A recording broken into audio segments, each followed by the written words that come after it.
Trincão here to TalkFCB and welcome back to the channel, guys. I hope you're all doing well as we're starting another week with a really positive feel. The two comebacks last week against Granada and then last night against Betis, that has seen confidence really high right now. In today's video, we are going to be talking about the good, exciting moments from last night, but we're also going to be looking at the concerning by way of injuries. It's all coming up in today's video, ahead of a massive month for Barça.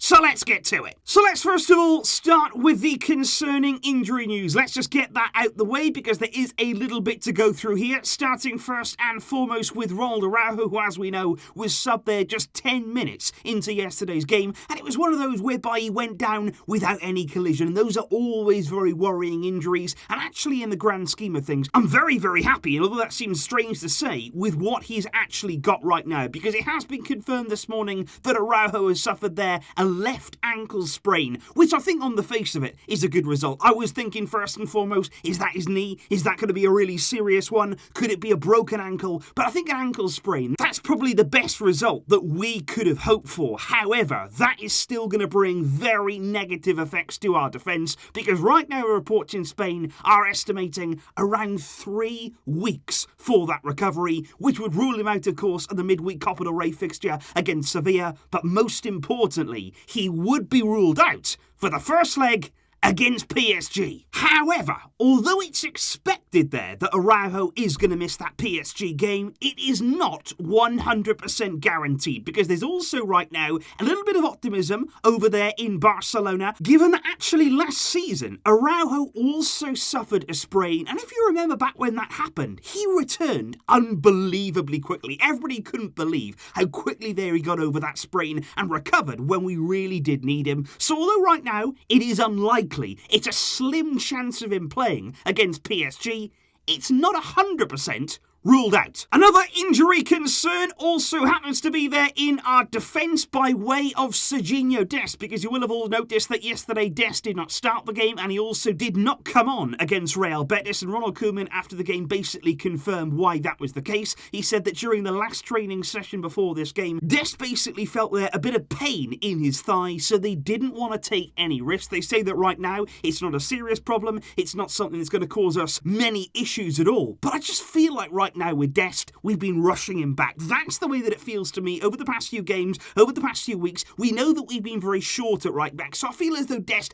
every single time he's had a bit of a knock, he's been rushed straight back in to get him back in the team, and I just feel as though right now, let's wait until he's 100%. Whether he has to miss the Sevilla game, whether he has to miss the game on the weekend, whatever he has to do, let's just wait until he's absolutely ready and make sure he's good to go against PSG. However, what I do have to point out here is that it's not just Barça who are receiving injuries right now, because it does feel as though injury after injury after injury. But you know what? This is the result of the COVID situation. This is the result of the absolutely packed fixture list. You are going to get many injuries. And it's not just us, because PSG have also got concerns of their own. They did get a much-needed win on Sunday evening, but in the process, both Angel Di Maria and also Marco Verratti suffered injuries in that game, and they're also a doubt for that first leg. So we'll have to wait and see. On the positive side, though, let's get back here to some good news on the Barca front, because one man who was not injured last night was Lionel Messi. Just to confirm there was absolutely no injury problem or any concern for Messi starting from the bench against Betis. Koeman again after the game basically confirmed there that he'd spoken with Messi, that the two of them had sort of spoken before the game and agreed between them that he would start from the bench in this game, given the big fixtures that we have to come over the next 2 weeks. And of course Messi still emerged in the second half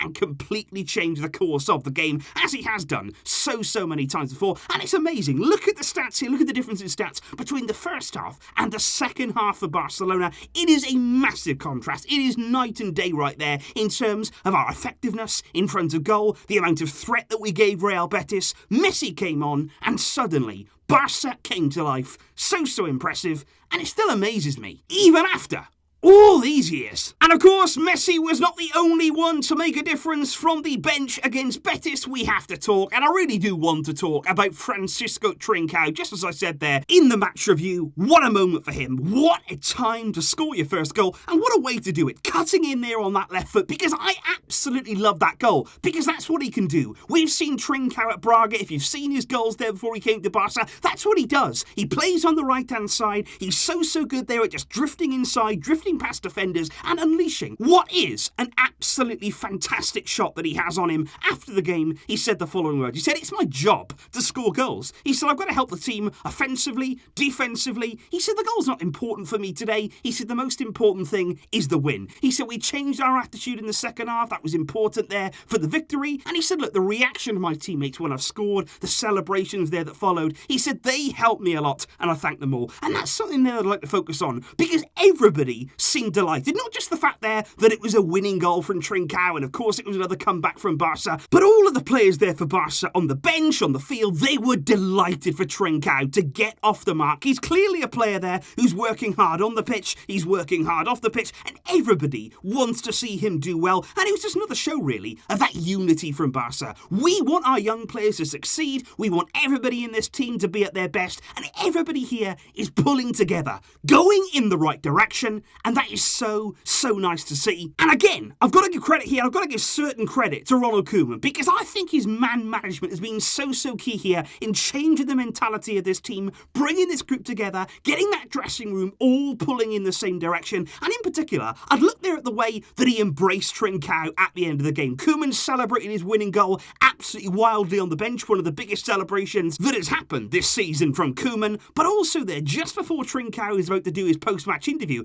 Koeman made a special effort to come over to him, put his arm around him, and it was clear there. Joy from Koeman to his young player, and that's so important, because when you've got players there, especially players who've just committed to the club, younger players, you have to give them confidence. You've got to give them there a bit of belief in themselves to go out and show what we knew that he could do. Koeman, in terms of man management, is doing well. He's making this a team, and look, we've said all along, hard work, desire to win, determination. Those are the things that we want from this Barca side, and ahead of Sevilla, and ahead of PSG. Those characteristics are what we'll need. So please do leave your thoughts in the comments down below, guys. I'm sure that absolutely all of you are feeling good right now and hopefully feeling positive about the games we have to come. Of course, there's big tests. Of course, here, this Barcelona team are really going to be under the microscope even more in these matches to come. But these are the challenges that we live for. These are the moments that we want to see our team embrace and hopefully get through them. Let me know those thoughts in the comments down below, all of the build-up ahead of Barca against Sevilla. That's coming up tomorrow. I will see you then.